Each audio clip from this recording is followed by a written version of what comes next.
Bom dia a todos.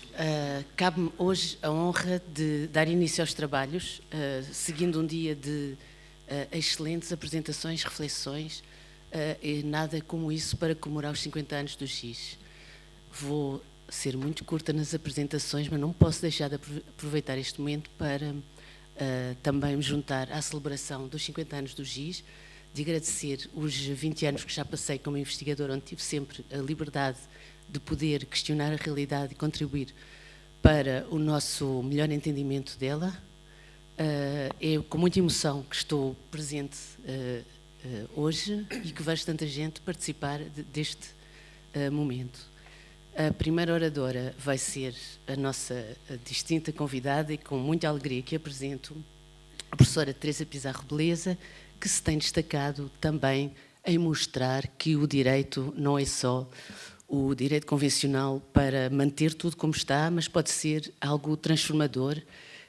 Tem tido uma intervenção importante como jurista de causas difíceis, ou menos visíveis, ou menos estabelecidas, e está atualmente em funções na Universidade Nova de Lisboa, na Faculdade de Direito, que tantos exemplos nos tem dado. Eu vou-lhe pedir para tomar, se quiser falar daqui ou do pódio, tanto faz, vai-nos apresentar a sua contribuição para a sessão Crescer em Portugal, que é a sessão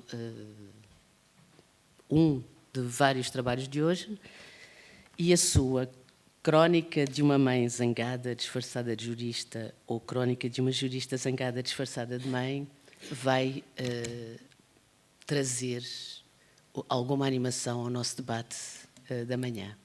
Muito obrigada pela sua presença. Vou aos 15 minutos lembrar que temos um horário para cumprir. Muito obrigada. Muito obrigada. Muito bons dias a todos e a todas. Eu comentava há pouco com o meu vizinho de mesa que as massas parecem ter medo de nós porque se arrumaram ali ao fundo.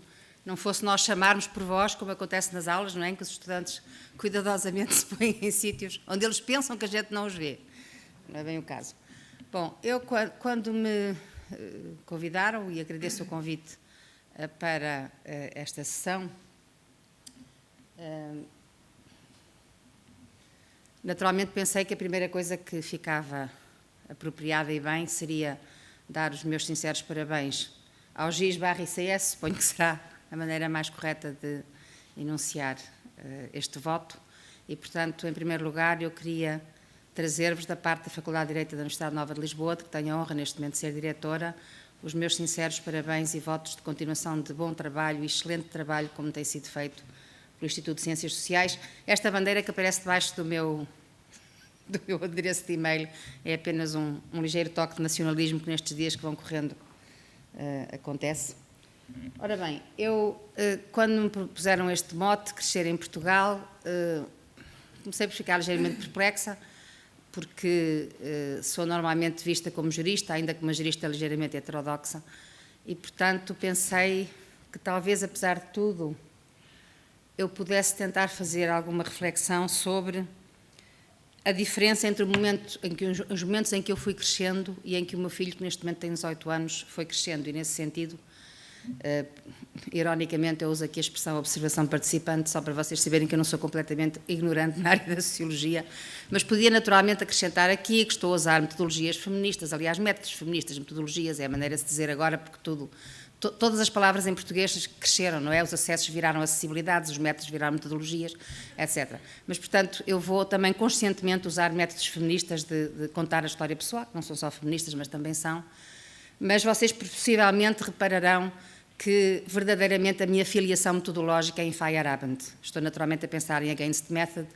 A minha natural maneira de ser é ter a cabeça um bocadinho em estado de Aleph, como no conto de Jorge Luís Borges, e, portanto, naturalmente, vocês verão que as minhas referências são não só múltiplas, mas às vezes um pouco desarrumadas, mas apesar de tudo há um fio condutor na minha cabeça no meio disto tudo. Ora bem, eu nasci em 1951 e, portanto, cresci num Portugal que eu desejaria que não voltasse a acontecer, Foi uma ditadura relativamente soft, não é? Comparando com outros sítios do mundo, como a América Latina, por exemplo, ou partes da Ásia, mas em todo caso com uma repressão bastante brutal, fatal em alguns casos.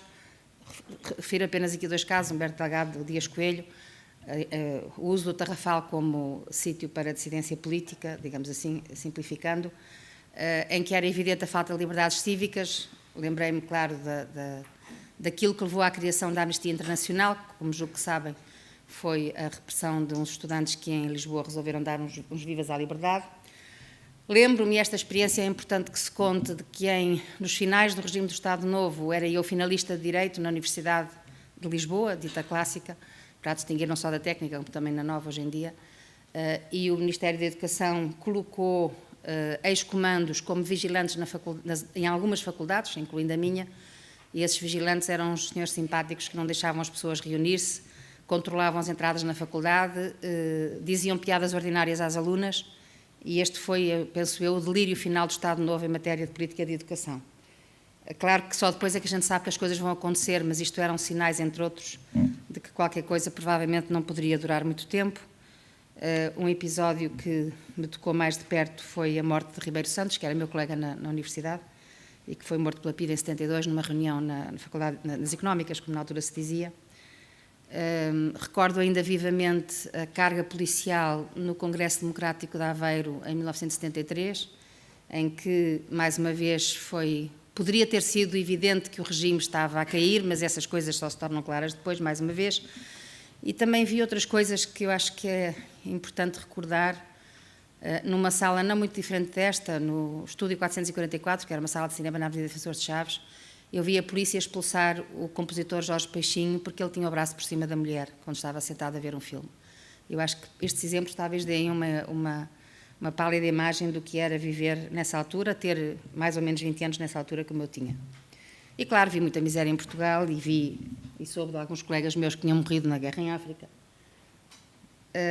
Depois tive a alegria de ver não só a guerra colonial acabar, eu tinha 22 anos, não estou em erro, e a revolução que saiu do golpe militar, digamos assim, ou que se seguiu ao golpe militar, levou quase de seguida a muitas alterações no regime jurídico português, mas a condensação desse regime jurídico e desse período revolucionário já numa forma democrática muito generosa no texto constitucional, tomou forma naturalmente na Constituição de 76. Há um ou outro momento a seguir à Revolução, logo a seguir ao golpe militar, que eu acho que, no início da Revolução, se quiserem, que eu acho que é curioso lembrar, e também falo da minha memória pessoal. Por um lado, a manifestação do 1º de maio de 1974, em que parecia estranho que houvesse alguém que apoiasse o regime antigo, não é? Porque parecia, quem tiver essa memória recordará que naquele momento parecia que não havia ninguém que apoiasse o regime do Estado Novo, o que era no mínimo estranho, não é? Porque nenhum regime se aguenta mesmo ditatorial sem forte apoio em muitas estruturas e em muita gente.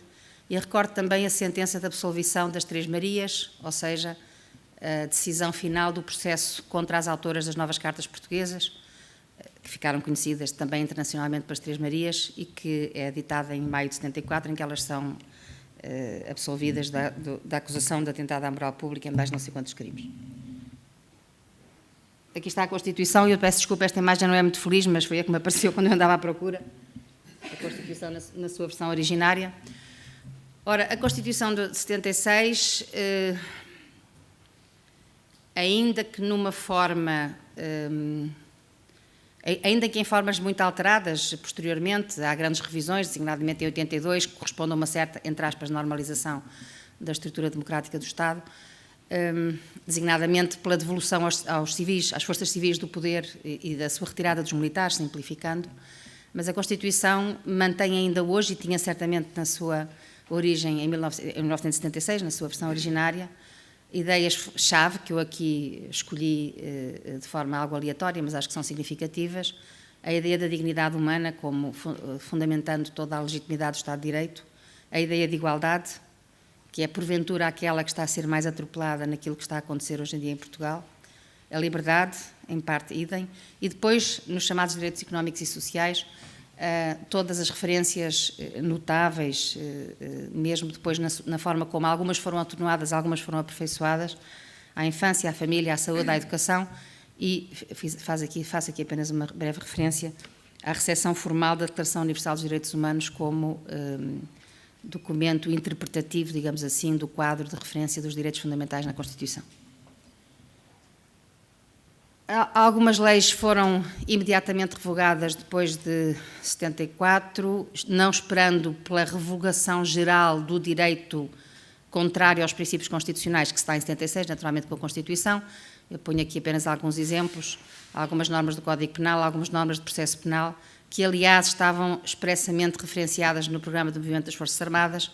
Uma das exigências era justamente a dignificação do processo penal que tinha sido usado sistematicamente contra os dissidentes políticos em Portugal. Uma das alterações que se deram foi a abertura das carreiras jurídicas às mulheres. Eu lembro que, por lei, quando eu era finalista do curso de Direito, eu tinha todas as carreiras, ou quase todas as carreiras jurídicas profissionais vedadas ao meu sexo. Por lei, não era por hábito, nem por costume, nem por tradição. Eu não podia ser magistrada, não podia ser membro do Ministério Público, não podia ter um lugar de chefia na administração local, não podia, por lei expressa, não podia ser diplomata e assim sucessivamente. Aqui tem uma juíza do Supremo Tribunal de Justiça, é parecida comigo que é a minha irmã, desculpem lá trazer a família, mas eram as fotografias que eu tinha mais ao pé e realmente isto era uma coisa que não era possível, não é? Antes de 64. Isto é uma conversa em inglês de outro contexto, deixem-me passar porque eu tenho os slides a mais, como é costume. Eu diria que isto é relativamente consensual, mas para quem porventura está um pouco esquecido do que o processo que se seguiu ao golpe militar e à Revolução de abril de 74 trouxe a Portugal, há índices que são realmente indiscutíveis no sentido da sua extraordinária melhoria. Basta pensar na queda da mortalidade infantil e da mortalidade materna, julgo eu, para perceber como as coisas mudaram e mesmo em geral o chamado Índice de Desenvolvimento Humano, em vários dos seus critérios, de facto sofreu uma profundíssima melhoria em Portugal na sequência da restauração da democracia.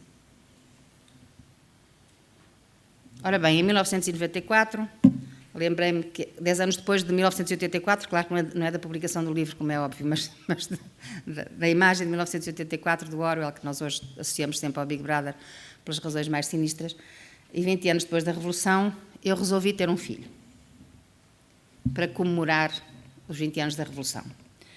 Tive um filho em 1994, tenho agora 18 anos, mói-me a paciência, como imaginem. Quando era assim, era um amor de bebê e não me criava mais problemas do que aqueles que, inevitavelmente, os bebés criam às mães e aos pais e às pessoas que estão em volta. Mas depois, quando se transformou num adolescente aguerrido, que era como eu descreveria hoje, as coisas começaram a ser mais complicadas. Eu não estou, evidentemente, aqui para vos falar da relação com o meu filho, mas dos condicionamentos externos, também político-jurídicos, em relação a uma criança crescer em Portugal, não é? E é por isso que eu o refiro. Ora bem, o que eu julgo que está a acontecer em Portugal neste momento é uma revisão constitucional clandestina.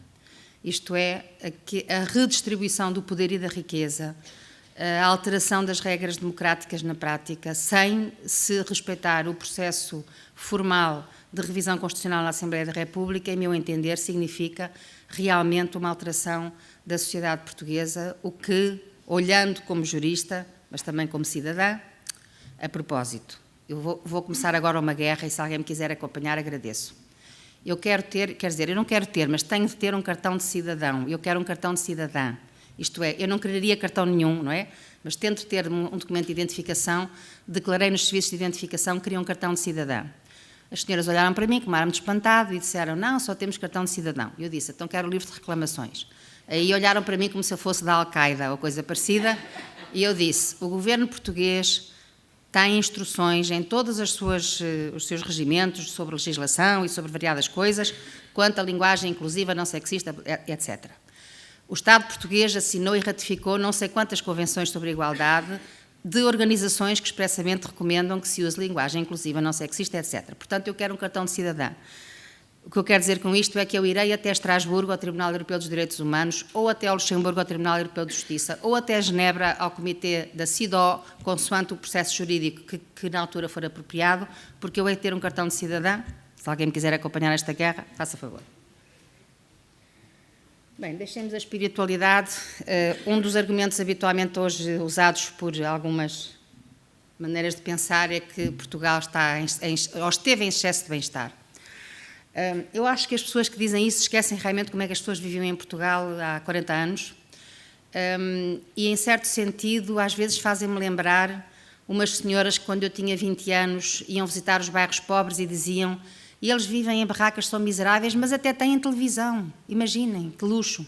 Acho que há qualquer coisa aí. Agora, verdade, este não é o meu filho, confesso que é um funcionário da faculdade, que é um brilhante surfista, e a quem eu pedi licença para usar, naturalmente, a fotografia dele. Agora, eu acho que é importante reconhecer, no meio de todas estas discussões que estão muito ao rubro na sociedade portuguesa, que realmente em Portugal há desperdícios extraordinários do Orçamento do Estado. E dou apenas 2 exemplos. Um exemplo relativamente óbvio, acho eu, para quem trabalha nesta área, mas também para uma observadora atenta, que por razões várias também tem essa preocupação em especial. O desperdício no Serviço Nacional de Saúde, em Portugal, é uma coisa absolutamente criminosa. Há mais de 30 anos, eu agora falo como utente, eu vivi vários anos em Inglaterra, usei o Serviço Nacional de Saúde antes da Mrs. Thatcher dar cabo daquilo. Ora, nessa altura era corrente, já lá vão 30 anos ou mais, que se eu precisasse de um remédio, ia a uma farmácia e me davam, não só obviamente um genérico, mas na dose que eu precisava. Em Portugal, como é um país muito rico, toda a gente compra embalagens e embalagens e embalagens de remédios. Bom, eu não quero entrar muito em pormenores, lembrei-me simplesmente que há pouco tempo tivemos lá na Faculdade de Direito o Presidente do Conselho Nacional, Comissão Nacional para as Ciências de Ética da Vida, porque eu sei dizer o nome direito, não interessa, o Miguel Oliveira da Silva, com a doutora Maria de Belém e o Rui Nunes do Porto, a discutir o parecer. Eu acho que há realmente alguns equívocos na sociedade portuguesa em relação ao que é o desperdício de recursos escassos.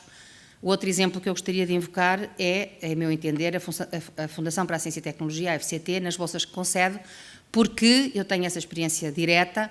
Há casos em que as pessoas têm uma bolsa para doutoramento, não fazem nada e não lhes acontece nada. Isso, peço desculpa, mas acho que é realmente uma coisa perfeitamente absurda que aconteça em Portugal. Mas acontece. Bem, os cálculos atuariais das lutuosas, que não brincam em serviço, não é? Como as companhias de seguros, prevêem que em Portugal haja um aumento de óbitos acentuado e que muitas pessoas não tenham dinheiro para pagar os funerais dos membros da família, porque os benefícios sociais também vão descendo. E eu não pude deixar de me lembrar a Modest Proposal do Jonathan Swift, não é? Que a certa altura sugeriu que a maneira de resolver o excesso de pobreza e de pessoas, demografia, na Irlanda seria que os bebés fossem cozinhados e comidos pelos ricos, irlandeses ou ingleses. É um texto célebre que se encontra, obviamente, facilmente na internet, 1729. É um texto de uma ironia extraordinária, de um sarcasmo fascinante pela inteligência que revela, porque ele escreve realmente como quem explica uma política malthusiana sem rebuço, digamos assim. Eu acho que há o risco de qualquer coisa deste género estar... Há o risco, aliás, eu acho que qualquer coisa deste género está a acontecer em Portugal. Não estamos a cozinhar criancinhas, mas estamos a fazer coisas parecidas. Ora bem, uma breve referência agora à minha experiência como mãe, continuando a ser jurista. Uma coisa que... Eu não tenho dados empíricos, obviamente, para dizer isto. Agora estou a falar realmente da minha visão, história pessoal. Eu verifico um fenómeno que me parece curioso, que é uma aparente, pelo menos, com certamente muitas limitações, prática de hábitos, entretenimentos, modas e usos que, em certa medida, são claramente muito mais transclassistas do que aconteceria na minha juventude. Isto é o meu dito filho, o tal que moe a paciência a saltar do seu skate, como será provável na idade que tem. E aqui com aquela coisa que se chama o alargador, que é para alargar o buraco da orelha, não é?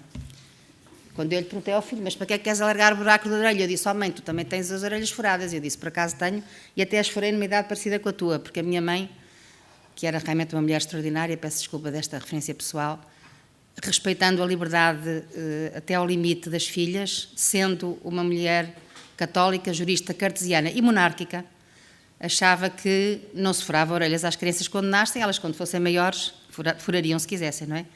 Ora bem, o meu rico filho, como diria a outra senhora, tem estes hábitos assim que me parecem um bocadinho exóticos, mas enfim, de facto a gente fura as mais variadas coisas e faz as mais variadas tatuagens. Mas por outro lado, eu acho que a geração dele, ele tem 18 anos, nasceu em 94, tem neste momento pontos de referência que me preocupam.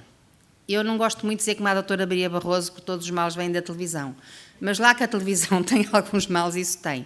E a concentração desta faixa etária a ver séries da Fox, que desculpem a expressão, mas em geral são excelentemente bem feitas do ponto de vista técnico e de uma imbecilidade extraordinária, em meu entender, significa ou pode significar que realmente aquilo que a maneira como eles aprendem a ver, no sentido em que a Susana Zontaga usa a expressão, é muito marcada por isso eu usei aqui a expressão, eu nem sei, já nem me lembro se Blair tem um R ou dois, peço desculpa, mas acho que há aqui um fenómeno, ou pode haver um fenómeno de perturbação da forma de ver e até dos valores, que é uma expressão normalmente apropriada pela direita, mas que eu acho que é realmente uma expressão séria para levar a sério. Tal como combinado. Fiquei de avisar aos 5 minutos. Sim, senhor, muito obrigada.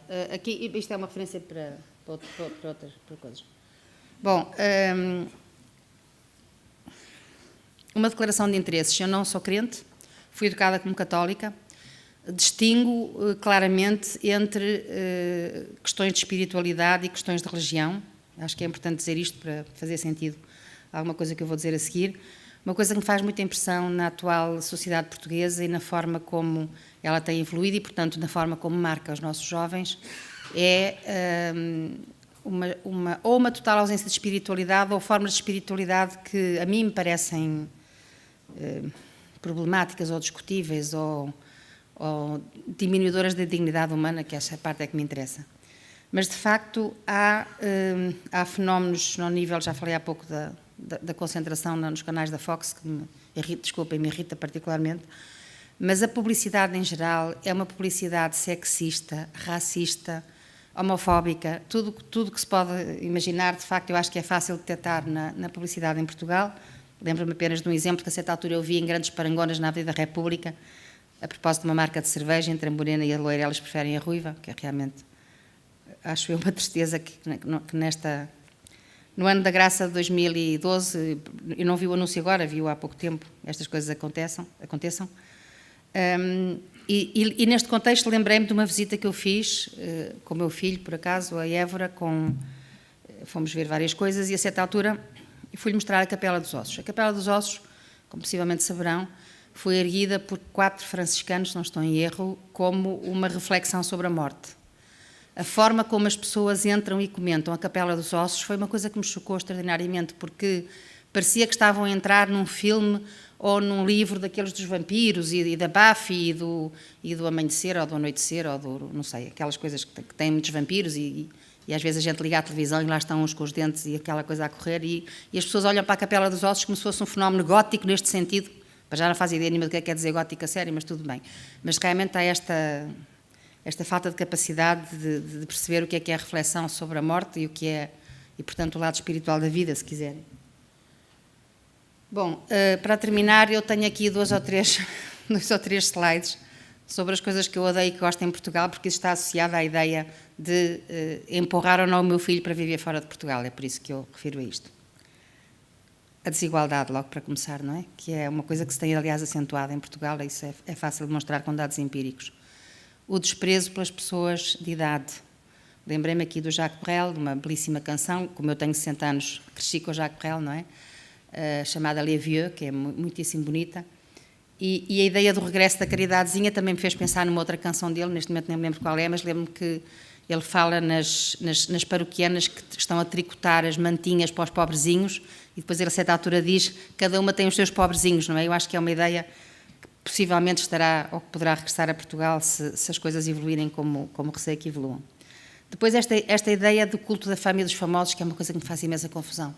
Há pouco tempo uma aluna minha escreveu-me um e-mail seríssimo a dizer que queria ser uma magistrada de sucesso. E eu fiquei espantadíssima, em primeiro lugar, por uma pessoa querer ser qualquer coisa de sucesso. Depois, porque ela queria ser uma magistrada de sucesso. E o que é que na cabeça dela seria uma magistrada de sucesso? Eu confesso, sobretudo em relação à magistratura, não é? Que é uma coisa que, em princípio, é uma coisa que deve ser considerada séria, seja a judicatura, seja do Ministério Público. Bem, ela queria ser magistrada de sucesso. Bom, depois esta coisa de nas revistas cor-de-rosa aparecerem os funerais dos famosos, que é uma coisa que a mim me choca muito mais do que qualquer outra coisa, mas, enfim, provavelmente sou eu que estou desfasada da realidade. E depois a total falta de respeito pela intimidade das pessoas nas reportagens televisivas. As minhas desculpas aos jornalistas presentes, mas é verdade. Quanto mais sério o acidente e quanto mais vulnerável a pessoa está, mais desrespeitado é o seu direito à intimidade e à dignidade. Eu acho que isso é absolutamente inadmissível. Depois esta coisa de tudo se ter transformado em eventos. Eu não sei se isto é um evento em que a gente está neste momento, mas realmente qualquer colóquio científico, qualquer batizado ou casamento, qualquer divórcio, qualquer coisa, são tudo eventos, faz muita confusão. A tabloidização dos jornais ou de alguns jornais de referência, a imbecilização causada pela televisão e outras coisas, a música ambiente, que é uma coisa que me põe completamente doente, e então aquela que entra pelos nossos ouvidos quando estamos à espera ao telefone. Outro dia, não sei que empresa tinha escolhido o Príncipe Igor. Imaginem que coisa apropriada para a pessoa estar a ouvir enquanto espera que alguém nos atenda. Deve ser para a gente desistir e desligar. Eu, aliás, cheguei a essa conclusão. As televisões aos gritos nos cafés e nos restaurantes. E, claro, a destruição sistemática de alguns dos mais belos litorais do mundo, mas disso ouviremos falar com certeza mais tarde. Paninho é de circências. Eu acho que há uma dimensão de entretenimento da malta nestas coisas, mas eu também não vou muito para as teorias da conspiração, porque acho que são simplistas e não conseguem. Mas há coisas que eu gosto muito em Portugal e acho que devem ser até certo ponto cultivadas. A nossa total incapacidade de organização e de aproveitar o tempo como deve ser leva à capacidade de improvisação de que um cidadão alemão é completamente incapaz, não é? Se tem essa experiência, ou o cidadão alemão típico. Estas generalizações são sempre absurdas. Mas depois a própria capacidade de gozar a vida, de fazer as coisas devagar, o que está em vias de extinção, também por causa do mercado de trabalho e da sua situação. Há algum cosmopolitismo que é confinado, mas acho que é forte. A hospitalidade e, finalmente, uma coisa que me divertiu extraordinariamente. Eu não tenho nenhuma especial simpatia ou antipatia, é-me indiferente, pelo chamado movimento 1º de dezembro, que quer manter o feriado de 1º de dezembro, mas acho uma coisa extraordinária que se faça um arraial da Conjura no Rossio, no dia 1º de dezembro, que só o nome, a meu entender, é realmente sinal de uma certa capacidade de humor que existe em Portugal. Estou a terminar. Não sei o que é que aparece aqui a seguir. Bom, isto são as coisas todas que eu gosto em Portugal. Foi assim uma lista que me apareceu um bocadinho anárquica, que, como eu já devem ter percebido, sou, no fundo da minha alma. Provavelmente toda a gente é, mas uns disfarçam mais do que outros.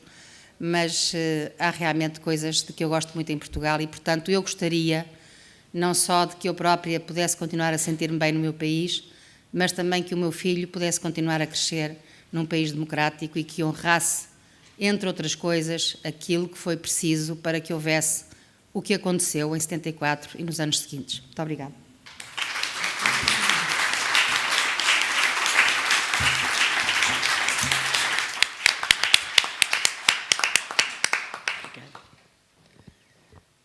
Muitíssimo obrigada por esta lúcida reflexão, partilha de impressões que, através do fio de uma vida ainda curta, nos dá a possibilidade de lembrar o que foram as transformações em Portugal, mais distantes e mais recentes, e os problemas que se nos põem a todos e, sobretudo, quando estamos a refletir sobre o crescer. Antes de dar a palavra ao meu querido colega José Machado Paes, eu quero dar conta que todos os que se perguntam, porque não está na mesa a nossa colega Ana Nunes de Almeida, ela envia saudações, usando as palavras dela, foi tirar um ponto de caruncho que tinha neste momento, foi ontem submetida a uma intervenção cirúrgica, da qual recuperou muito bem, manda saudações a todos, recomenda-se, e é por isso que ela não está entre nós, mas está em espírito e nós estamos com ela. Vou então agora passar a palavra ao José Machado Paes, nosso querido, amado, sénior colega do ICS. Já lá estava quando eu cheguei, sempre olhei para ele com muita admiração, sempre aprendi muito e é, para mim, o sociólogo mais criativo que alguma vez encontrei. De todos estes temas que foram enumerados na palestra de hoje de manhã, ele consegue criar sociologia, reflexão e capacidade de aumentar a nossa curiosidade pelo mundo. São muitos os livros, artigos, orientações, redes, tudo o que se possa imaginar que um cientista social pode fazer, que já foram encabeçadas pelo José Machado Paes, e hoje ele vai partilhar connosco alguma do muito que já trabalhou sobre a criatividade entre os jovens. Obrigada, José. Queres que eu te deixe 10 minutos? Está bem? Precisas que eu chame? Não? Obrigada.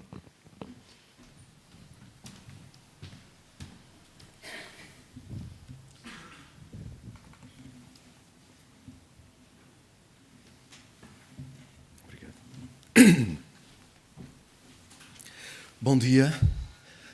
Deixem-me continuar com reflexões sobre o cotidiano. No final de tarde, no Chiado, Rua Garreta acima, sou abordado por uma jovem que me questiona: gosta de poesia? Meio desconfiado, respondi-lhe que sim. Aí ela puxou de um saco que trazia a tiracolo, cheio de papéis, tirou uma folha de papel, estendeu-me e disse: é uma poesia minha. Eu peguei na folha, li o poema, perguntou-me se eu gostava e depois, baixando o tom de voz, segredou-me como se estivesse confessando um delito. Estou desempregada. Se me pudesse dar 1 ou 2 euros, agradecia. Tem mais um poema que me pudesse dar? Bom, despedimos-nos. Fui Rua Garreta acima, em direção à esplanada da Brasileira, para tomar um cafezinho. Um compasso de reflexão. Porquê é que Nair, assim se chamava, depois vim a descobrir que era universitária, baixou o tom de voz quando me confessou a sua situação perante o emprego, o de desempregada? Não sei, talvez até pudesse estar a representar para poder pedir-me 1 ou 2 euros. Mas estou em crer que muitos jovens que vivem em situação de desemprego, que buscam trabalho e não o encontram, terão efetivamente razões para sentirem uma grande frustração.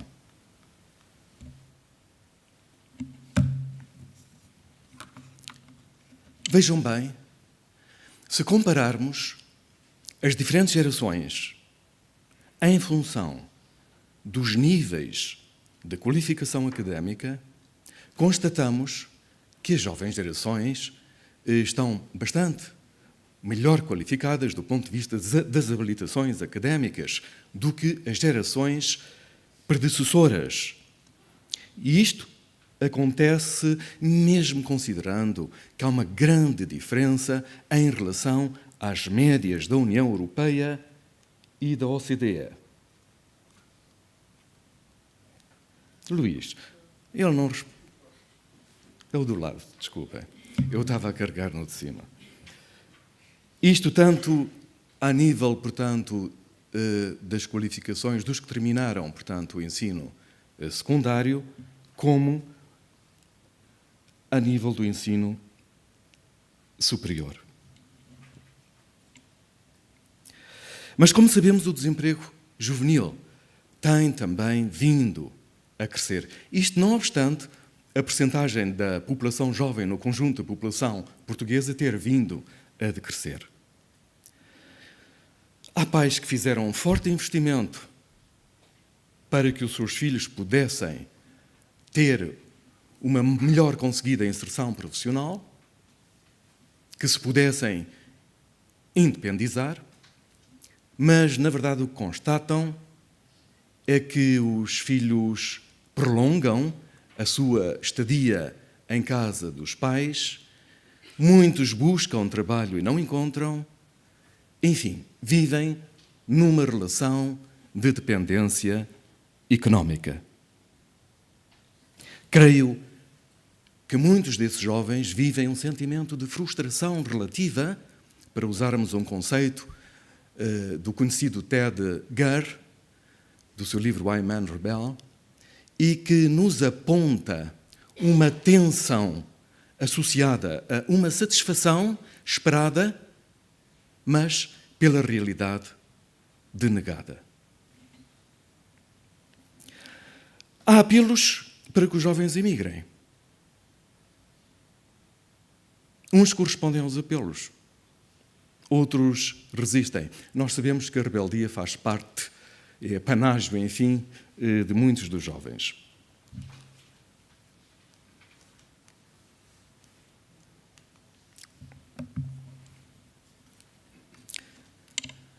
Voltemos à brasileira do Chiado, aí estou tomando o meu café. Lendo o segundo poema que a jovem desempregada me deu, chamava-se Curva Oblíqua. Ali, junto à estátua de Fernando Pessoa, pensei, bom, o poeta foi um cultor da obliquidade.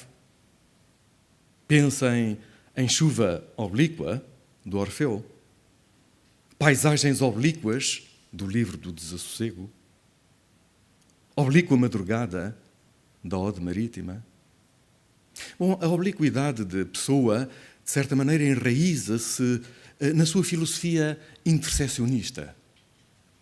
Podemos fazer dialogar o conceito de interseccionismo de Pessoa com outro conceito semelhante, que é o da interconectividade, desenvolvido por Reshkoff no seu livro Playing Future. E também é um conceito desenvolvido, por exemplo, por Douglas no seu livro conhecido Understanding Comics, The Invisible Art. O que descobri ao pesquisar jovens produtores de banda desenhada é que a conectividade não aparece apenas na sequencialidade dos quadradinhos, que juntos, interligados, dão sentido a uma história global, mas há também uma interconectividade entre os quadradinhos da banda desenhada e os quadradinhos da vida real. Por exemplo, o boneco Manegas envolve-se em aventuras de arrumador de automóveis porque o seu criador trabalhou na EML. O boneco é um duplo do seu criador. Ele sente-se parte de uma geração à rasca. Mas muitas das suas aventuras profissionais, que se refletem na sua produção artística, expressam formas criativas de desenrascanço. Os meios descobrindo, obliquamente, fins distintos dos previstos. É o que se passa na história de vida de um outro jovem, o Cláudio, vendedor de hambúrgueres vegetarianos. Como outros jovens pesquisados, tem um lema: umas coisas levam às outras. Começou a tocar flauta na rua. Depois pensou, bom, vou visitar alguns restaurantes, toco flauta e vendo incensos. E por que não umas mensagens filosóficas, amorosas, acompanhando os incensos? Bom, alguns restaurantes começaram a barrar-lhe a entrada, o tal direito de admissão. E aí é que surgiu a ideia de, bom, melhor é vender hambúrgueres vegetarianos. Mas lá está, a ideia não teria surgido fora de uma cadeia de interconectividades onde se jogam notas musicais, incensos, mensagens filosóficas e ideologias ambientalistas. É nesta interconectividade que assenta o agir da obliquidade. Deixem-me dar mais um exemplo.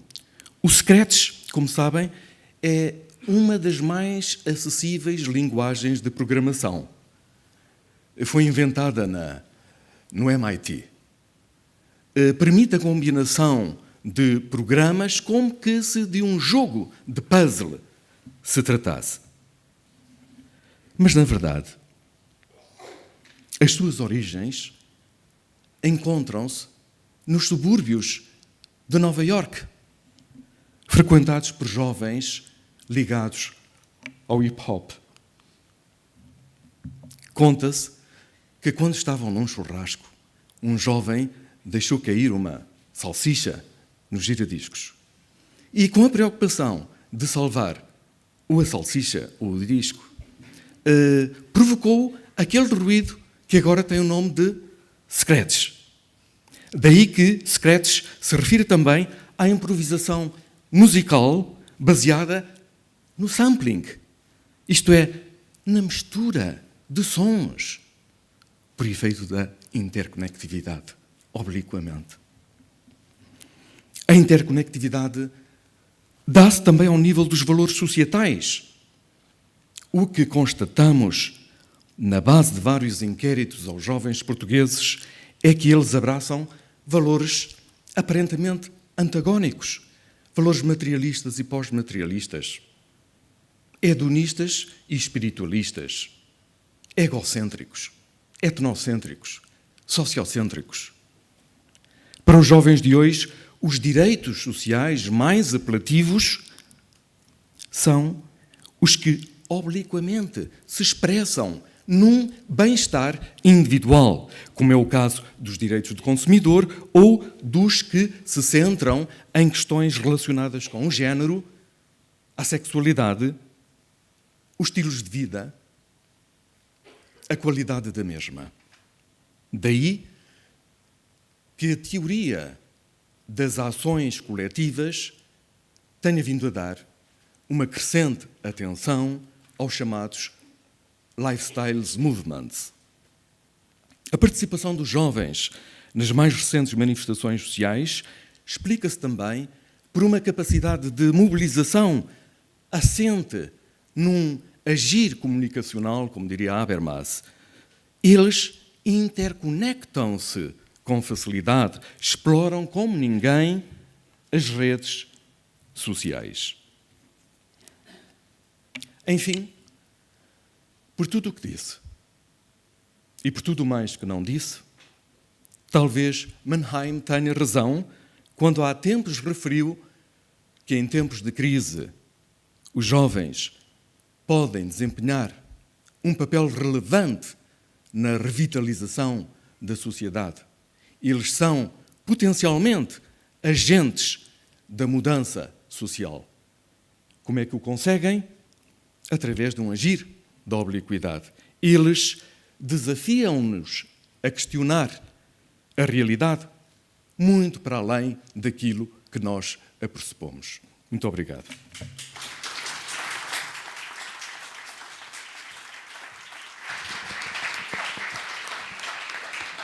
Muito obrigada, José Machado Paes, como sempre, uma apresentação magnífica. Para quem não estava quando eu avisei que Ana nos dá Almeida não ia estar entre nós, mas manda recomendações, envia recomendações e está bem, após uma breve intervenção cirúrgica. Ela é uma das nossas sociólogas de referência, autora de Sociologia da Infância e de um dos volumes da História da Vida Cotidiana em Portugal. E nós estamos com ela e ela está connosco também. Agora vou apresentar o Vítor Sérgio Ferreira, um jovem investigador que eu vi chegar ao ICS e crescer numa brilhante e criativa carreira em torno de questões juvenis. O Vítor é autor de um livro que eu recomendo vivamente, Marcas que Demarcam, sobre tatuagem, e hoje vai apresentar uma reflexão mais alongada sobre o corpo jovem e o crescer em Portugal desde o tempo do Estado Novo até aos dias de hoje. Obrigada, Vítor. Bom dia a todos e a todas. Obrigado, Cristiana, sobretudo pelo qualitativo de jovem, que já começa... É aí que se vê como, de facto, o corpo pode significar muito mais daquilo do que ele é objetivamente. E quando me convidaram a vir falar sobre a temática de crescer em Portugal, imediatamente me veio à mente a imagem fisiológica do crescimento. De facto, crescer é um processo biológico, o que não o torna monopólio das ciências da vida enquanto objeto de estudo. Sendo o crescimento um processo biológico, ele é sempre sociohistoricamente contextualizado. Essa estrutura viva e em devir, que é o corpo orgânico caro às ciências da vida, é também um corpo vivido. É vivido na primeira pessoa e é vivido entre outras pessoas. Embora seja habitualmente percebido como uma matéria individual e natural, o corpo humano é também uma realidade social experienciada de forma diversificada, considerando os diferentes contextos sociais e culturais onde nasce, cresce, se modifica voluntária ou involuntariamente e onde morre também. Aqueles corpos que vemos crescer, o nosso e o dos outros, são usados, tratados, olhados e classificados socialmente consoante as culturas somáticas em que se insere. Isto para retomar um velho conceito de Boltanski e que dá conta das regras, condutas, códigos de produção, de percepção e de consumo cultural que são específicos a uma dada formação social particular e que é situada no tempo e no espaço. Ora, na atual cultura somática, ao mesmo tempo que a juventude é essa categoria que se afirmou como condição social, o ideário associado a um corpo jovem tem sido promovido a valor de referência e de reverência entre a geração dos seus pais, eles próprios pressionados no sentido da manutenção juvenilizada dos seus próprios corpos. Se outrora a ambição da filha era fazer-se parecer com a sua mãe, atualmente é o contrário que se verifica, ou não é? De facto, como alguma da investigação que eu tenho realizado no ICS permite aferir, diferentes gerações vivenciaram diferentes formas de crescer em Portugal, desde o Estado Novo até à atualidade, contextualizadas em diferentes culturas somáticas. Uma cultura de revigoramento físico, que é a herdeira do Estado Novo, uma cultura de rejuvenescimento físico, que é a herdeira das culturas juvenis dos anos 60 e 70 e da expansão das indústrias de design corporal dos anos 80, e uma cultura de aperfeiçoamento físico, herdeira da cultura biotecnológica dos anos 90. No fundo, se trata de uma radicalização da indústria de design corporal que havia emergido anteriormente. No âmbito da cultura de revigoramento físico própria do Estado Novo, o processo de crescimento encontrava-se sobre a alçada de um conjunto de instituições de controlo, vigilância e socialização dos corpos juvenis. Para além da escola, da família e da igreja, o Estado Novo criou, logo nos anos 30, as suas próprias organizações para aquilo que chamaram de formação integral da juventude. Ou seja, a Organização Nacional da Mocidade Portuguesa, a Mocidade Portuguesa Feminina, bem como a Fundação Nacional para a Alegria no Trabalho, esta mais a pensar nos corpos dos trabalhadores e dos respectivos filhos. Exortava Alberto de Oliveira, em 1940, a propósito das atividades físicas promovidas nas mocidades portuguesas. E passo a citar: "A mocidade sem Deus nem Senhor se avizinhava a passos agigantados, segue-se uma mocidade crente, confiante, disciplinada. A onda de enfesamento que reinava na mocidade escolar e extraescolar substitui-se, lentamente embora, uma juventude adestrada, aprumada, tonificada, física e moralmente." Ou seja, pretendia-se, através das atividades físicas promovidas nessas instituições, adequar os valores morais e políticos do regime a um modelo corporal puritano e austero no aspecto, humilde e cerimonioso na pose, robusto e com nervo no movimento. Um ideal físico, portanto, que exaltava os valores da sobriedade e do pudor, da obediência e da disciplina, da higiene e da robustez. Mas os objetivos das estratégias de socialização do corpo não eram apenas moralizadores, mas também economicistas e higienistas, visando a promoção da saúde pública e a melhoria das condições de salubridade dos portugueses. Com o incremento da atividade física, sustentava Celestino Marques Pereira em 1941, pretendia-se um melhor rendimento do trabalho útil dos corpos e, por essa via, a diminuição das verbas orçamentais para a saúde pública. Palavras dele. Sobretudo entre um Portugal rural e pobre, onde para muitos o capital físico era o único recurso que garantia a subsistência, o corpo jovem era vivido e cuidado no sentido de ser rentabilizado como utensílio de trabalho, ou seja, valorizado em função da sua eficácia laboral, enquanto gerador de força de trabalho, fosse no campo, na fábrica ou em casa das famílias burguesas, onde as empregadas domésticas faziam todo o trabalho braçal, quando não também de outro tipo, como esta caricatura de João Abel Manta sugere. Neste contexto de sobriedade, contenção e disciplina corporal, em geral e fora dos domínios das élites urbanas, o corpo era vivido como um destino. Era sobretudo a sua sobrevivência e não a sua aparência que interessava cuidar, alimentar e vestir para que não falhasse a sua missão de sobreviver e garantir a sobrevivência. Nos anos 60, por sua vez, vão inaugurar novas condições de vivência do corpo jovem. Foram anos de juvenilização dos corpos, com a adoção de uma imagem mais informal e colorida por parte de gerações mais novas.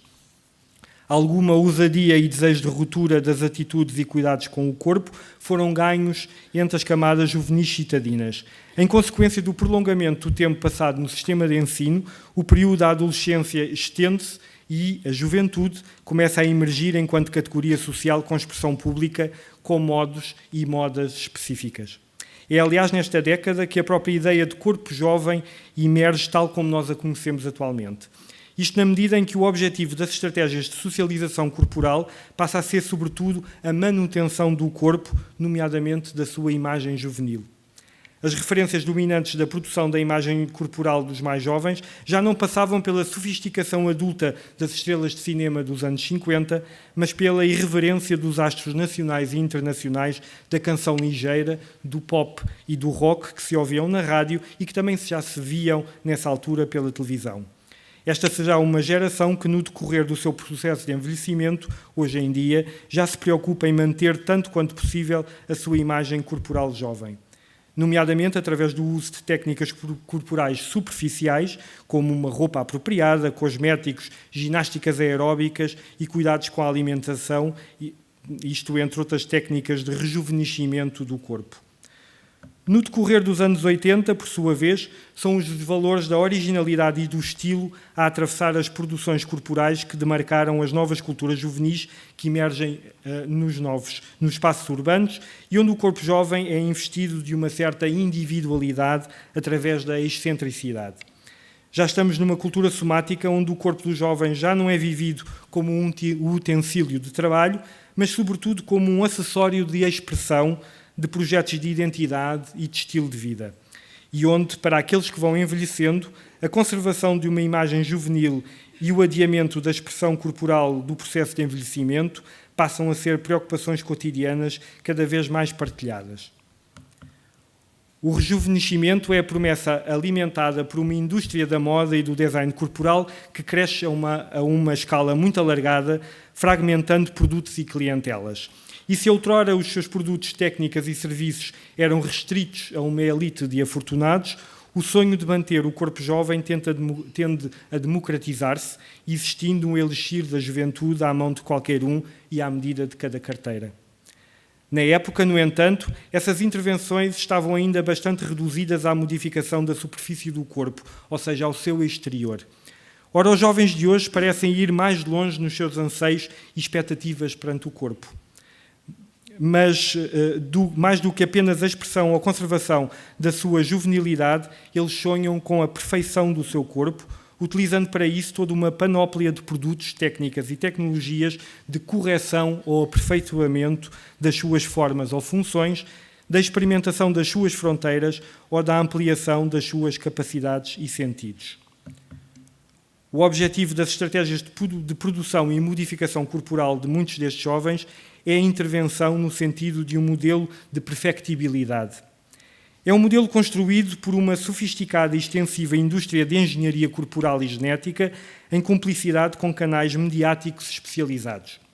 Esbatendo a fronteira entre ficção e realidade, as mensagens mediáticas tendem a difundir a convicção de que é possível atingir o ideal corporal que mercantilizam.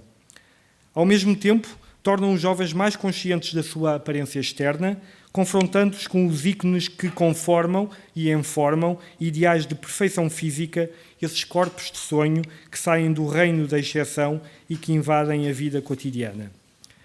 Na cultura de aperfeiçoamento físico, os recursos estendem-se dos procedimentos dedicados à modificação exterior e não invasiva do corpo para o uso de técnicas corporais invasivas, como a cirurgia plástica, esteroides anabolizantes, diuréticos e laxantes, tatuagem e body piercing, etc, etc, etc. Ou seja, recursos, técnicas e tecnologias que abrem a possibilidade de intervenção no interior do corpo e modificar os seus processos biológicos e mecanismos internos. Contava-me um jovem a propósito do seu corpo hipermusculado que cultivava, e passo a citar: comecei a tomar suplemento, uma proteínazinha, uma creatinazinha. Entretanto, falaram-me sobre os esteroides e eu tentei experimentar. Espetacular mesmo. Uma pessoa atinge mesmo um nível muito bom. É uma qualidade brutal. Eu viciei-me naquilo, queria ficar grande e fiquei. O objetivo era chegar àquele corpo como o dessa malta que a gente vê aí nessas revistas. Agora, quando olho para o espelho, vejo um corpo perfeito, o que todo homem gostaria de ter, e sinto-me orgulhoso disso. A mobilização dessas técnicas de modificação do corpo sucede, muitas vezes, ao arrepio das várias instâncias tradicionalmente autorizadas a intervir no interior do corpo, como a medicina. É neste contexto que o uso de muitas dessas técnicas corporais é visto por muitos como abusos do corpo, excessivos, extremos, desnecessários, mutilações ou exóticos, como disse a doutora Teresa Beleza, a propósito do alargador do seu filho.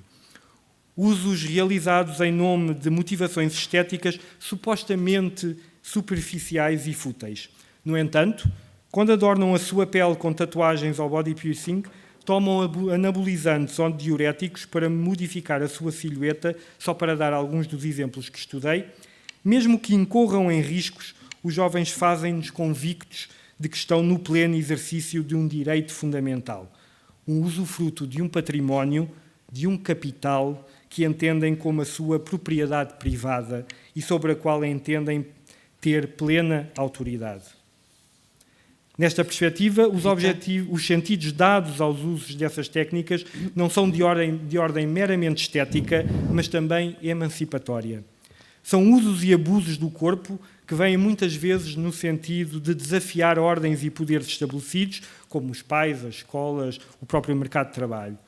O corpo surge assim capitalizado na luta pelo seu lugar no mundo, pelo controle de si próprios e das suas vidas. Vítor, o tempo já esgotou. Podes fechar, faz favor. Só um minuto. Dizia-me a esse respeito um jovem cujo corpo estava coberto de tatuagens. Ninguém me poderá dizer o que é que eu faço ou o que é que eu deixo de fazer com o meu corpo. É meu acima de tudo. Não é da minha mãe, não é do meu pai, que são os responsáveis por eu estar vivo. Eles, muito menos, são aqueles que poderão controlar o que eu faço ou não faço. Apenas eu, mais ninguém, pode fazer o que eu faço com o meu corpo. E contava-me também uma jovem acerca da sua anorexia. Tinha tudo um bocadinho a ver com o ideal de perfeição, porque tudo rodava em função disso. O ser a melhor aluna, o ser perfeita no corpo, tinha tudo a ver com esse padrão. Portanto, eu era a melhor aluna, era elogiada porque escrevia bem e faltava-me uma coisa que era ser bonita, era ser perfeita. Como as modelos que via na televisão e essas coisas todas, como algumas amigas minhas que não se esforçavam minimamente e que eram como eu gostava de ser. Achei que tinha que controlar aquela maneira de estar e aquele peso. Achava que queriam controlar-me, mas que ninguém me ia controlar porque eu controlava-me a mim própria. Achei que não iam ter mais domínio sobre mim porque o que eu sabia era aquilo que queria e queria ir para a frente com isso. Este testemunho mostra-nos como muitos jovens encontram no corpo um lugar performativo de expressão e desempenho de um ideário de liberdade e autonomia individual face às formas de controle social a que estão sujeitos na sua vida cotidiana. E baseados no sentimento de controle do seu próprio corpo, na ilusão de estarem a dominar mecanismos biológicos e disciplinas sociais, estes jovens constroem uma ficção de empoderamento sobre a sua identidade e sobre a sua própria vida. Uma ficção que, não raras vezes, vem estimular comportamentos que põem em risco o próprio equilíbrio homeostático do corpo enquanto organismo. Obrigado.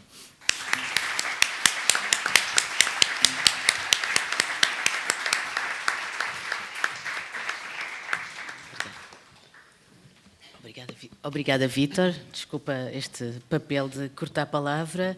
Eu vou dar de imediato a palavra a outro nosso ilustre convidado, que todos conhecem em Portugal. Teve entre 1986 e 2012 à frente da CGTP Intersindical, combina esse conhecimento profundo do mundo laboral com o perfil que tem também de ser sociólogo, doutor em Sociologia pelo ISCTE e coordenador do Centro de Estudos Sociais, na delegação em Lisboa do Centro de Estudos Sociais, os nossos colegas de Coimbra, que connosco têm trilhado este caminho de entender a realidade portuguesa e a realidade social em geral. Muito obrigada pela sua presença, dou-lhe a palavra.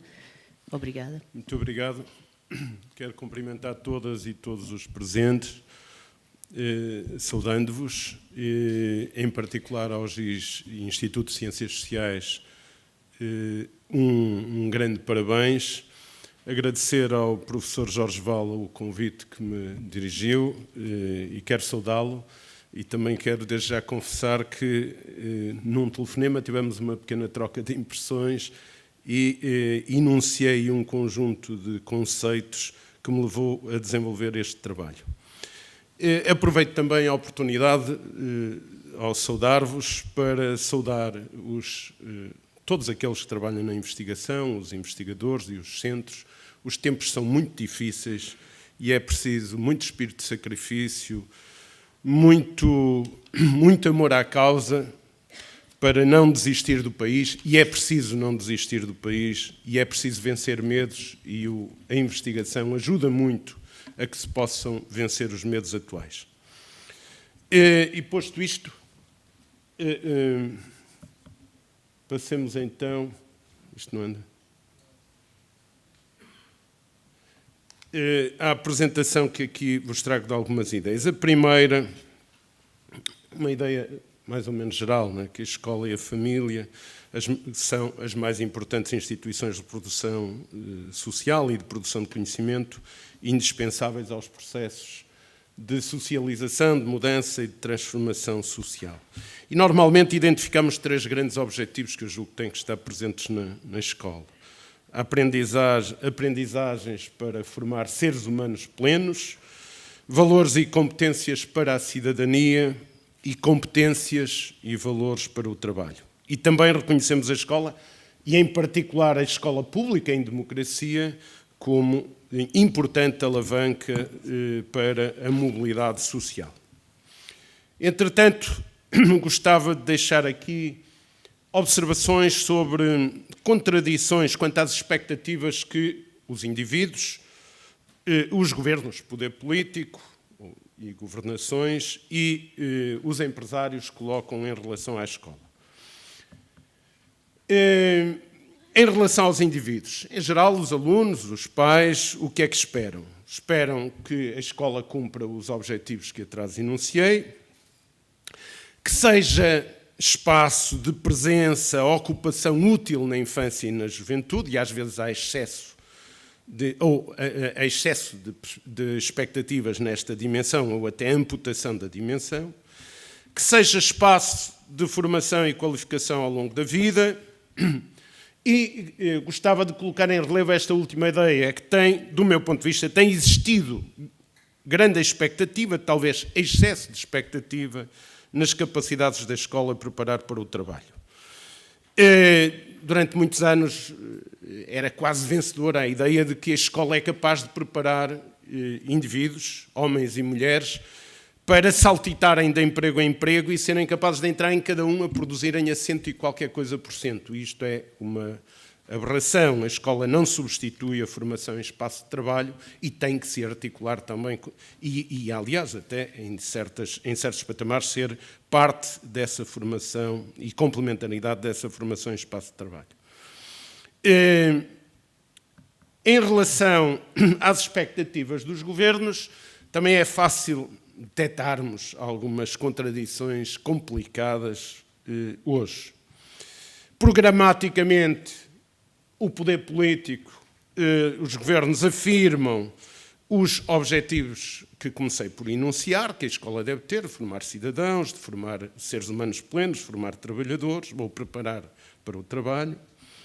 Mas, objetivamente, hoje, neste espaço onde vivemos, desde logo em Portugal, objetivamente, a expectativa é muito mais que a escola sirva e cumpra a deriva neoliberal do ponto de vista de valores, de conceitos, etc.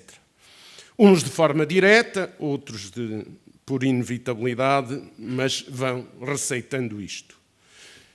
Também aparece com força o objetivo de a escola preparar para a institucionalização do individualismo.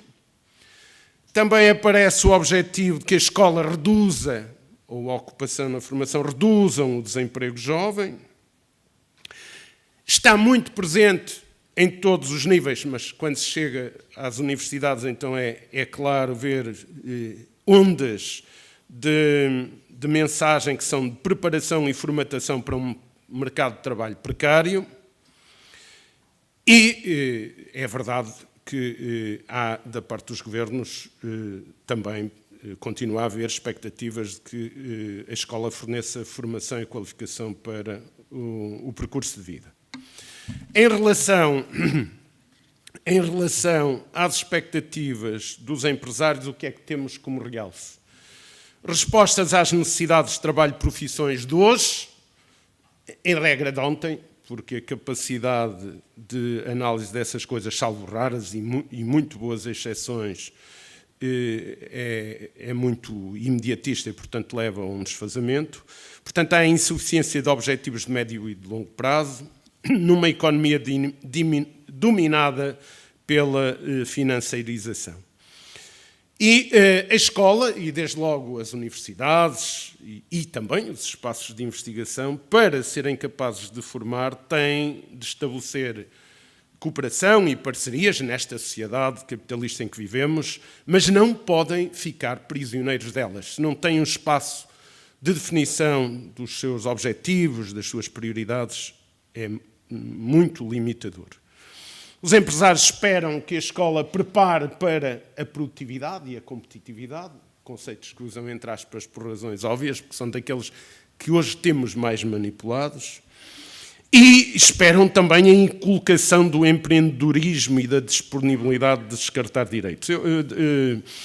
Eu acho que em relação ao empreendedorismo, todos realçamos com certeza a necessidade de criar nos jovens capacidade de iniciativa, tudo isso, mas ai de nós quando entregamos, por exemplo, a resposta aos problemas do desemprego, ao empreendedorismo, à capacidade de cada um por si criar iniciativa, sempre ainda por cima, sempre com a referência de ser empresário, quando a esmagadora maioria vão ser trabalhadores por conta de outrem.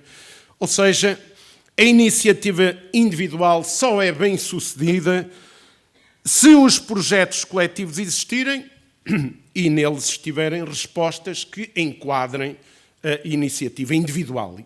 A relação entre o individual e o coletivo é hoje, julgo que estaremos todos de acordo, uma daquelas reconstruções permanentes que é preciso trabalhar a sério. Passo daqui para deixar um enunciado que me habituei a arrumar quanto à centralidade do trabalho. Apenas enuncio aqui as 9 componentes para depois realçar 2 delas muito rapidamente. O trabalho é central, do meu ponto de vista, por estas razões, por estes elementos que aqui se podem identificar. Pode haver outras arrumações, com certeza, mas o trabalho é central na sociedade enquanto fator de produção, enquanto atividade socialmente útil, enquanto fator essencial de socialização, enquanto expressão de qualificações, enquanto fonte de emanação de direitos sociais e direitos de cidadania, enquanto direito universal tomado como fonte de espaço de dignidade e de valorização humana, enquanto fator de alienação económica, ideológica ou política e até religiosa. É central ainda como condição de acesso aos padrões de consumo e aos estilos de vida, e é central como atividade humana que se adapta e valoriza numa sociedade crescentemente chamada a cuidar do ambiente e dos valores ecológicos. E para vermos a centralidade do trabalho no tempo em que estamos, também somos desafiados a ver os impactos do desemprego. Era para trazer também uma reflexão sobre isto, mas era demais, e deixo apenas uma referência. Vale a pena reler Amartya Sen, num célebre artigo que publicou, e julgo que depois de uma conferência feita nesta sala em 1998, portanto ele foi Prémio Nobel da Economia em 98, esteve aqui em 98 e em 99 foi publicado na revista Economia Pura um artigo em que ele fala dos 10 impactos do desemprego a que os europeus deviam dar muita atenção. E é de uma atualidade extraordinária ver essas 10 dimensões. Ora bem, perante estas dimensões do trabalho, coloca-se-nos então a questão de como lidar com esta centralidade face às múltiplas dimensões da crise do sistema capitalista em que vivemos e, em particular, face a uma manipulação brutal a que hoje assistimos na operacionalização do valor do trabalho. Como trabalhar também esta centralidade do trabalho na escola? Acho que no imediato não podemos aceitar que se crie uma escola dualista. A valorização do trabalho tem que ser feita com a integração numa formação ampla, e é isso que nos convocam os objetivos iniciais que enunciei.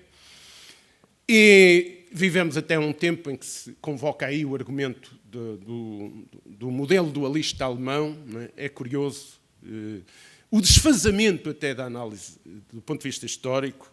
Nós que estamos num momento de desindustrialização, ou melhor, nós que temos um país absolutamente desindustrializado e, por outro lado, quando o conceito de indústria está em profunda reformulação.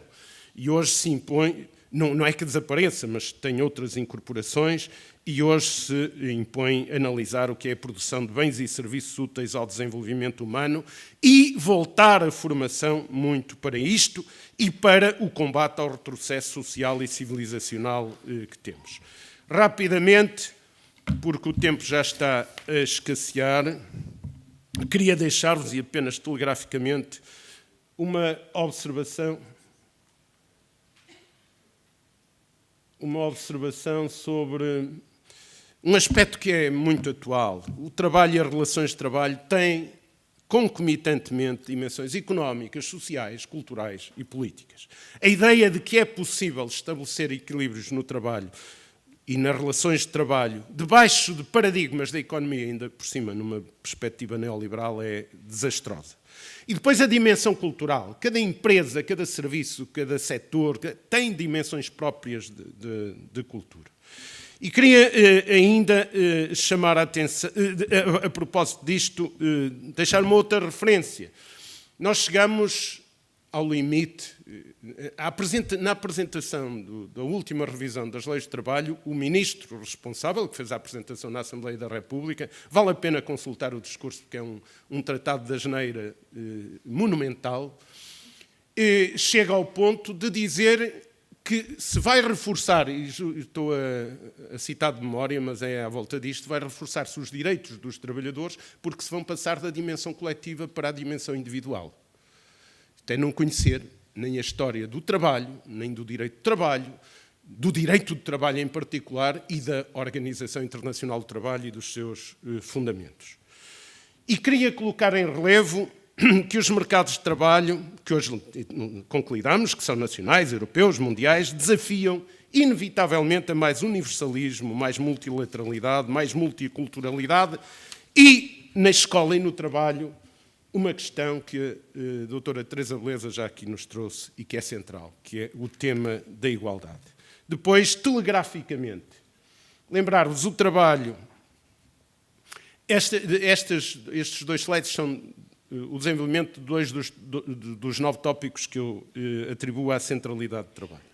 O trabalho, enquanto expressão de qualificações, convoca aprendizagens, potencia-as e desenvolve-as, ao mesmo tempo que requer qualificações prévias, o trabalho vai exigindo novas competências e qualificações. O trabalho, enquanto fonte de emanação de direitos sociais e de direitos de cidadania. Há um conjunto de pré-requisitos associados ao trabalho e à sua evolução, E lembremos, o trabalho requer ensino, informação, comunicação, cultura, exige participação e o dispor de tempo, reclama saúde física e equilíbrio emocional, põe em evidência a necessidade de outras atividades, realizações de lazer, potencia a utilização mais equilibrada do trabalho. Nós valorizamos o trabalho para valorizar a nossa vida toda. O conceito de tempo de não trabalho, sendo que o tempo é o bem social mais importante depois da saúde, a vida é saúde e tempo, dizia eu que o tempo do não trabalho tem que ser muito mais colocado e valorizado. O que é que eu digo aqui? Que a escola... tem que terminar, não é? Vai ficar uma parte por apresentar, peço-vos desculpa. A escola necessita de um grande debate sobre valores e ideologia. Estamos mesmo no tempo de introduzir ideologia nas discussões, ou seja, quadros de valores e confrontar quadros de valores. A escola tem que o fazer, não pode ir na moda, necessita de contribuir para a desconstrução e reconstrução de direitos, afirmar a democracia e os direitos e assumir que a democracia e os direitos têm custos e lembrar aqui uma coisa que me parece importante, é que a escola, mesmo no nosso país, a escola tem mais potencialidades e demonstra-o até à exaustão e está melhor estruturada do que aquilo que são as exigências, as convocações do modelo de desenvolvimento que temos em curso. Portanto, nós temos hoje capacidades na escola que não são passíveis de ser aproveitadas no nosso país, como é uma evidência, e está longe, e aqui os profissionais, desde logo os professores, têm um papel muito grande a dizer. E termino deixando apenas registros daquilo que a escola me parece que tem que fazer. Peço desculpa, mas não deu para a exposição pormenorizada de todos os aspectos, mas julgo que deixei aqui o essencial da mensagem, que procurou corresponder ao conjunto de conceitos que o professor Jorge Vala foi trocando comigo. Obrigado e parabéns ao ICS. Muito obrigada.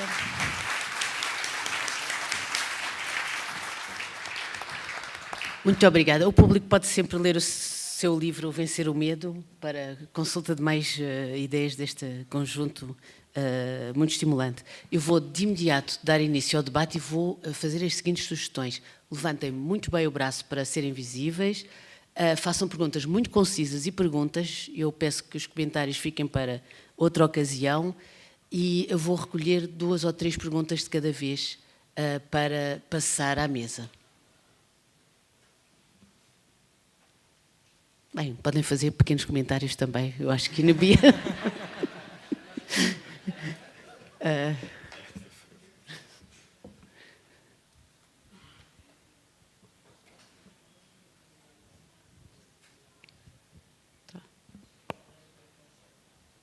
Eu temo que eu não esteja a ter capacidades de visão bem desenvolvidas. Qualquer pergunta é bem-vinda neste momento. Nós temos já temos aqui no fim. Obrigada. Bom dia. Tinha 2 perguntas. Uma para a senhora doutora Teresa Pizarro Bueza, salvo erro, que era a questão que ela referiu em passando na sua apresentação sobre a questão de haver uma revisão constitucional encapotada. Eu gostaria que a senhora professora falasse um bocadinho melhor sobre isso, sobretudo porque nós ainda vivemos num Estado de Direito, penso eu, e temos um órgão de soberania, o Tribunal Constitucional, cujo objetivo é zelar pelo cumprimento da Constituição, inclusive das próprias regras de revisão constitucional. E gostava que a senhora especificasse em que medida é que acha que essa revisão constitucional será apenas uma metáfora ou se existe mesmo um real perigo do nosso regime estar possivelmente a ser alterado sem haver a necessária competência democrática para tal. Em segundo lugar, tinha uma pergunta para, salvo erro, para o Vítor Mourão Ferreira, salvo erro, penso que foi o colega que falou sobre a juventude e sobre a questão das imagens da juventude. Se me enganei no nome, peço desculpa. A questão era o seguinte. Na parte introdutória da sua apresentação, fiquei com uma dúvida, embora também foi muito em passant, sobre a questão do Estado Novo e da visão que havia do corpo no Estado Novo e da juventude como basicamente máquina de trabalho. Estou aqui a parafrasear as suas palavras, obviamente, acrescentando um toque pessoal. Mas a minha questão é o seguinte: nos outros países, do ponto de vista comparativo, desde anos 50, 40 pelo menos, a atração, e até possivelmente antes, a atração pelos ideais de beleza, não só devido ao consumo de massas, mas sobretudo havendo sempre uma relação de ideais de beleza transmitidos pela arte, não há indícios de que isso também afetasse a juventude de outros tempos. Ou seja, em que medida não é tanto a questão atual de haver agora um culto de massas dos famosos muito mais forte nos tempos atuais, em que medida é que Portugal não será, porventura, uma sociedade que está apenas a se adaptar a algo que os outros países já passaram? Obrigada. Muito obrigado. Obrigada. Vou já passar, por favor, primeiro a professora Teresa Beleza, depois ao Vítor, e qualquer outra pergunta, por favor, levantem o braço que eu tomo nota. Muito obrigada. A minha metáfora não é apenas uma metáfora. Quem tem poderes de revisão constitucional, como é sabido, é a Assembleia da República. O Tribunal Constitucional, essencialmente, o que faz, para além de outras coisas menos interessantes, é controlar a constitucionalidade das leis. Ou seja, é uma instância de sindicância da constitucionalidade de atos normativos, simplificando, e, em certos casos, uma instância de recurso em certas situações no sistema judiciário português. Quando eu digo que está em curso uma revisão constitucional clandestina, é exatamente isso que eu quero dizer, porque aquela convicção que hoje em dia parece estar a ser aceita por muita gente, de que há forças incontroláveis do lado da economia que condicionam tudo e em relação às quais se não pode resistir e não há alternativa e a ideologia desapareceu, são fantasias que esquecem que qualquer opinião ou decisão política sobre, seja o que for que se faça neste contexto, é, em última análise, obviamente, como diria o Sr. de La Palice, uma decisão política, mas também uma decisão ideológica, mas também uma decisão com implicações constitucionais. Há bocado foi aqui citada a Márcia Sen a propósito de um texto que terá publicado pouco depois de receber o Prémio Nobel e de estar aqui em Portugal. Em vários livros dele, a Márcia Sen, que eu tenho o gosto de conhecer pessoalmente e de ter levado e apresentado à Academia de Direitos Humanos em Veneza, uma organização de que a Universidade Nova faz parte, ele insiste na ideia de que as grandes fomes que existiram no mundo e que existem no mundo nunca acontecem em regimes democráticos. E eu acho que, para além das muitas coisas extraordinariamente claras e sugestivas que a Márcia Sen defende nos seus trabalhos, a clara ligação que ele faz e que é porventura menos habitual na filosofia da justiça entre o respeito pelos direitos económicos e sociais, simplificando, e a ideia de democracia, é talvez um ponto importante de reflexão para nós neste momento. Eu julgo que aquela frase "It's the economy, stupid", que agora está outra vez a ser muito citada, como uma inevitabilidade que certas condições dos mercados financeiros mundiais nos obrigam a aceitar coisas inaceitáveis, está, inclusivamente, em meu modesto entender, a condicionar as próprias decisões do Tribunal Constitucional em algumas matérias. Ou seja, a ideia de que, em situação de necessidade, vale tudo, inclusivamente passar por cima da Constituição. Portanto, mesmo do lado do Tribunal Constitucional, eu julgo que há decisões criticáveis, ou pelo menos votos em certas decisões que são criticáveis e que devem ser cuidadosamente analisados e criticados. Essa é a função enquanto jurista e académica e cidadã de que eu não abdico e que ensino aos meus alunos, ou tento ensinar aos meus alunos. Acho que do lado da Assembleia da República e do lado, se quiserem, do sistema político português, há uma certa resignação de que o tempo de abril passou, se quiserem usar uma expressão cara a certos setores, e que neste momento é preciso ser realista e endurecer as coisas, independentemente do que diz a Constituição. Portanto, está em curso uma revisão clandestina da Constituição.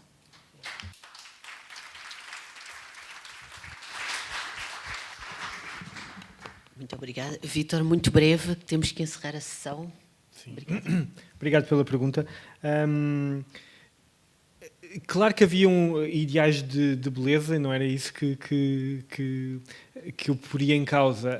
Agora, do ponto de vista daquilo que era as políticas do corpo, a utilizar uma expressão de Foucault, durante o Estado Novo, elas, muito basicamente, isto de uma maneira um bocadinho linear, elas eram basicamente divididas por uma política mais moralizadora e que se destinava sobretudo às juventudes mais citadinas e mais provenientes das elites, no sentido em que elas estavam mais expostas àquilo que eram alguns ventos de progresso internacional, e então aí a ideia era do controlo da imagem corporal, nomeadamente, quer dizer, não imagina durante esta investigação, mas encontrei coisas caricatas, mas que eram verdades, discussões acerca do comprimento das saias que deviam ser usadas ou acerca dos maiôs que deviam ser usados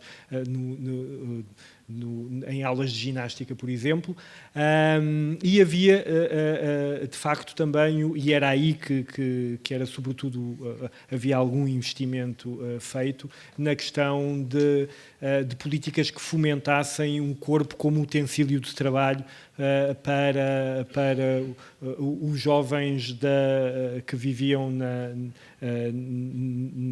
em territórios rurais, porque de facto era essa a realidade. E aí era de facto as questões da salubridade e da saúde do corpo, luta contra o raquitismo, luta contra algumas doenças, tuberculose e tudo isso que era sobretudo fomentado. Não era propriamente a questão da aparência, mas de facto a questão da sobrevivência de um corpo que era necessário para trabalhar. Muito obrigada, Vítor. Temos que encerrar a sessão. O Crescer em Portugal vai ser continuado na segunda sessão, em que o crescimento vai estar noutra fase da vida, também chamada envelhecimento. Chama a atenção, já temos o orador na sala, o nosso querido colega Manuel Vila Verde Cabral. Daqui a 10 minutos, depois do intervalo, reunimos de novo para continuar nesta discussão. Obrigada a toda a gente.